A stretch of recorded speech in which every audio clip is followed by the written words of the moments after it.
বৃন্দাবনের শান্ত বনে পলাশ ফুলের ছায়ায় বসে আছে এক রমণী। তার চোখ দুটি অনিমেষ, যেন কোনো দূরবর্তী প্রিয় মুখ খুঁজে চলেছে। রাতের আকাশে চাঁদ উঠেছে, চারিদিকে কেবল নিস্তব্ধতা, শুধু মাঝে মাঝে শোনা যায় রাত জাগা পাখির ডাক। সে রমণী রাধা, বৃন্দাবনের রানী নয়, হৃদয়ের রানী, যার হৃদয় বাঁধা কেবল একজনের সঙ্গে, গোবিন্দ, কৃষ্ণ, তার প্রিয়তম। মৃতির বর্ণিল জ্যোৎস্না। রাধার মনে পড়ে সেই দিনগুলোর কথা, যখন কৃষ্ণ আসত যমুনার ধারে, তুলসী বনের পাশে দাঁড়িয়ে বাঁশি বাজাত প্রেমের সুরে। প্রতিটি সুরে সে চিনে নিত রাধার অন্তর। সে জানত কখন তার চোখে জল, সে বুঝত কখন সে অভিমানী, আর কখন সে চায় নিঃশব্দে শুধু তার সান্নিধ্য। তুমি বলেছিলে কৃষ্ণ, রাধা মনে মনে বলে, তুমি চাঁদের মতো থাকবে, আমি যেন জ্যোৎস্না হয়ে ছুঁয়ে থাকি তোমায়। কিন্তু আজ চাঁদ আছে আকাশে, আর তুমি নেই আমার পাশে। বৃন্দাবন এখন নীরব। যেখানে একদিন ছিল রাধা কৃষ্ণের হাসির শব্দ, সেখানে আজ শুধুই শূন্যতা।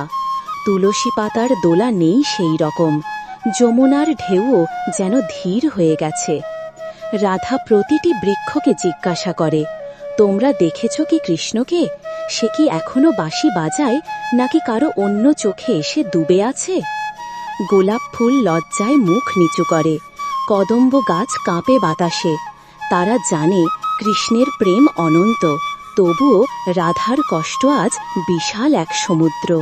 ভক্তির কান্না। রাধা কাঁদে, তবে তা নয় এক সাধারণ কান্না। সে কান্না একাগ্র প্রেমিকার, যে জানে তার প্রেম আত্মার, যে জানে সে ভালোবাসে ঈশ্বরকে, তার কৃষ্ণকে।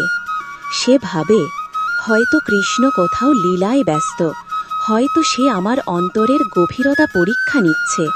আমি যদি বিরহেও তার প্রেমে স্থির থাকি, তবে সে ফিরে আসবে, ঠিক সেই চাঁদের মতো, যে বারবার আসে অমাবস্যার পর। রাধা চোখ বন্ধ করে বলে, হে কৃষ্ণ, তুমি আমার হৃদয়ের গভীরে আছো, বাঁশির সুর এখনো আমার বুকের মাঝে বাজে। তুমি যদি বহু দূরে থেকেও আমার নাম উচ্চারণ করো, আমি শুনতে পাবো, আমি অনুভব করব, কারণ আমার হৃদয় একটাই নাম জানে, গোবিন্দ। রাতের আকাশে তখন এক ঝলক উজ্জ্বল নক্ষত্র ফুটে ওঠে। রাধার চোখে একটুখানি হাসি, বোধহয় তার আত্মা বুঝেছে, প্রেমে বিচ্ছেদ থাকলেও ভক্তিতে কোনো দূরত্ব নেই। শেষ কথা।